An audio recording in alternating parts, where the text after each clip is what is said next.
Hello, my name is Katharina Marcus, and today I'm going to introduce to you my 2013 debut novel Eleanor McGraw, A Pony Named Mouse and a Boy Called Fire. Recently voted number 26 of the best horse novels of all time on some random internet site. Very chuffed about that. This one was number 50 something or other, came after this one. This one doesn't feature yet at all, but hey, there's always hoping. This is Phoenix. Behind me, Phoenix is one of my 4 ponies, but she's the best. She's the inspiration behind a lot of my horse characters. She was wild when I got her. She nearly died 2 years ago, which is why she's so skinny.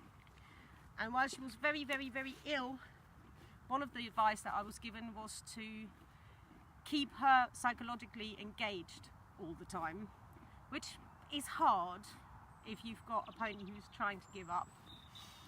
And one of the things I did genuinely at the time is I read to her while she was trying very slowly to munch through bits of food in order to keep her alive.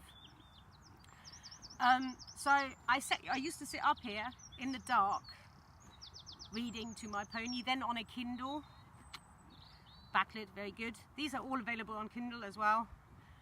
And I thought I'd bring her along today, since she was my first proper audience for these books.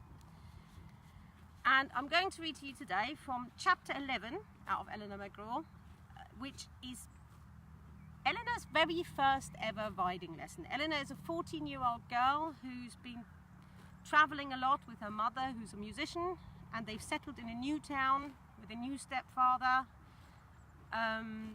And she's met this very lonely pony in a paddock somewhere, and she's come back to it a couple of times and met the boy who owns the pony but is too tall for it, and he's offering her to ride it.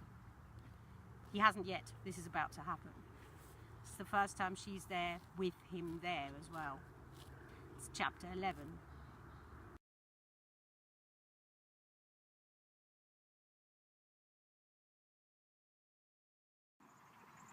The barn turned out to be huge, holding 12 large loose boxes, 6 on either side, hay storage and a tack room big enough to have a shabby old sofa under a perspex window and a series of lockers.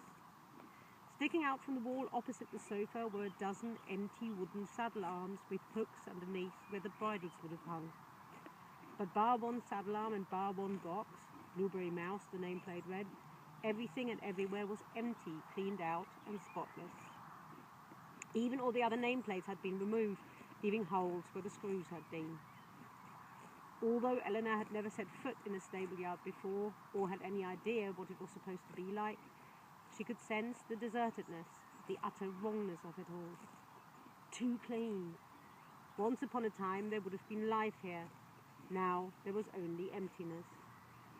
It felt like a ghost town in which the little pony who'd followed them in, having been untied by Pike on the way, and the boy were rattling around. Remnants of old. What happened here? Eleanor asked. They were standing with their backs to the tack room door, looking out onto the aisle between the boxes, where the mouse was ambling around aimlessly, sniffing at some bars here and there. Pike rummaged around in his jeans pockets and extracted a grey-brown lump of something that smelled intensely of mint. Here, Blue, he called quietly, and the pony ambled over to gently take the treat off his flat palm with her soft lips. After she'd munched through it, she snuggled her forehead against his tummy and let him scratch behind her ears. The action was absent-minded, his eyes still on the emptiness of the barn, and as Eleanor glanced over at him, she thought she could see tears forming in his eyes. For an instant she felt transported back, yet again, to the first time she'd walked up the path, to that wasteland of grief that had made her feet feel like they were stuck in treacle. There was a desertedness and despair about him that tugged at her heartstrings and made her want to scoop him up in a big hug. Yeah, that would be effective, she thought cynically. All 4'3" of me clinging to his waist. That'll make him feel safe.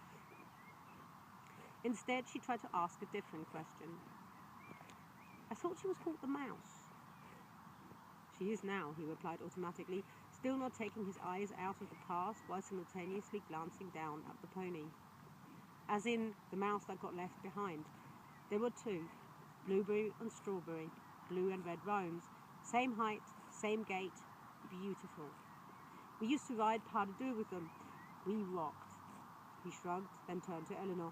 Come on, I take it you didn't bring anything. We need to kit you out if you want to ride. She didn't move. Pike?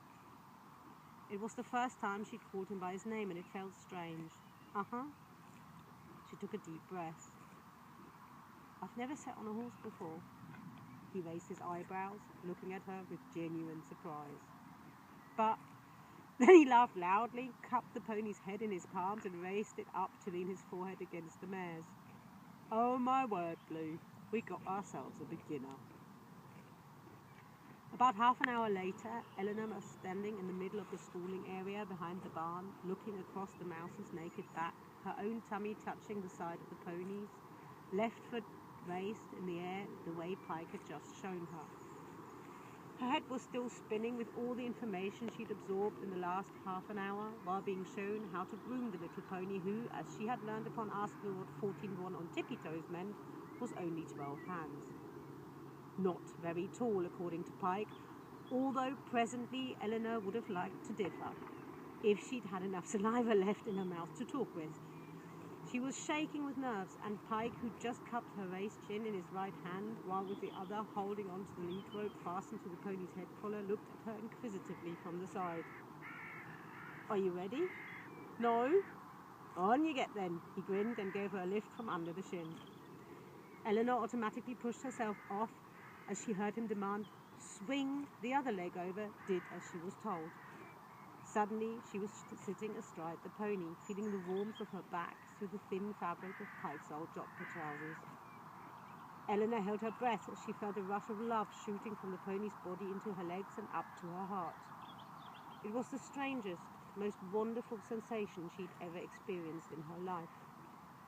It was like the hug the pony had given her the morning she'd first come to visit, only stronger and more direct, not from the outside but from within. She beamed at Pike. He smiled back knowingly. You ready? He asked matter-of-factly. Uh-huh. Okay, I'm going to put a hand on your thigh just to steady you. Is that all right? Yep. She was still too overwhelmed to be anything more than monosyllabic. Right, if you fall into my arms. Now grab yourself some mane like this. He showed her how. Doesn't that hurt her? She asked as she was doing it. Not if you grab a chunk large enough. It's like pulling people's hair. You can pull a whole pigtail evenly and it doesn't hurt. But if you catch only a few hairs, it stings like hell. He grinned. Not that I'm in the habit of pulling girls' pigtails. Right. He put his hand on her thigh. Pull in your tummy muscles. Shoulders back. Sit nice and straight. Look forward, but don't fall forward. Good. Now brace your back. Give it a tiny, and I mean tiny, squeeze with your buttocks and your legs. Here we go. They had started walking. At first, Eleanor felt wobbly, but with Pike's reassuring hand on her legs, she got into the rhythm of the pony's walk quite quickly, and after half a round circling the schooling paddock, he took the hand away. Right, you got balance. That's the most important thing in horse riding. Don't let your body fall forward, though. It's difficult holding on to the mane. I can't do that and sit straight at the same time. It's not possible, Eleanor argued. Pike laughed. I know. Let go of the mane then. And hold on to what exactly? Nothing. The whole point is that you're not holding on to anything. Like I said, balance. Horse riding is all about balance. He glanced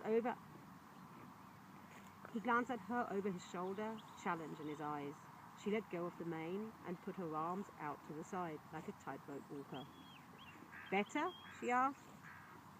Very good, he replied, although that was going to be the next exercise. First, I was going to get you to stretch out one arm. But since you're jumping the gun, you ready? For what? This, he replied, putting the hand back on her thigh before clicking his tongue a few times.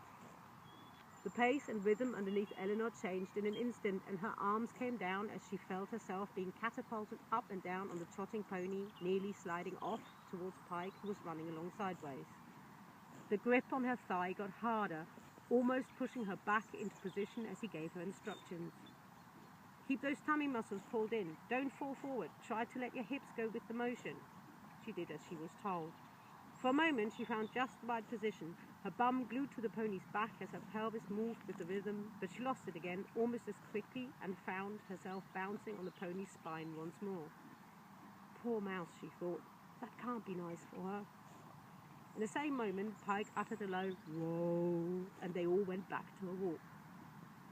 Surely that does hurt her, though, Eleanor stated breathlessly. If you don't manage to keep your bottom on the pony, yes, it does. But you did well there. You had the rhythm for a moment. Now for the next few years, the objective is to learn to keep that rhythm. He grinned. Now, what do you reckon the most important thing in horse riding is? Balance? Eleanor offered with a sly smile. Funny. No, I mean, what's the most useful thing to know? How to stay on? Yep, that's generally quite useful, but knowing how to fall is equally important. No, that isn't what I meant either. How to steer? During the exchange, he had stopped the mare, clicked off the lead rope, and was currently turning it into a makeshift set of reins by fastening it left and right to the head collar. Almost. Here, he put the reins into her hands, threading them through little and ring finger, then folding her fist around them and turning them upwards. And put the thumb on top of the reins. There, now she can't pull them through your fists. If you have the thumb to the side of the reins, she can pull them through and take the reins away from you. Here, don't lock your elbows. They should be practically by the side of your body. If you lock them, you have no leverage, and if you get into a tug of war, the horse has already won. Not that you need much leverage for this one, but she stops on a breath. Normally. But there is no such thing as a clockwork pony. They are sentient beings. One day you might need that leverage. As he was talking, Eleanor suddenly realized that he'd done this many, many times before. The patter was well oiled, schooled by somebody else who he was emulating. Hey, you still with me? He looked up at her. No, the most important thing to know is how to stop the bloody thing. And for the rest of the lesson, until Pike's old riding hat, which was marginally too tight for her, felt like it was boring through her temples, Eleanor learned just that. Breathe in through the nose, out through the belly button, make yourself sit deep and heavy, hug the pony with your legs, lightly pull the reins towards you. Now all at the same time. She could still hear his voice as she went to sleep that night, aching all over from using muscles she had never known she had, and happier than she'd ever been before. And on that note, with the sun having gone down, I better say good night and take my pony back to the others. And just to give you one last shot,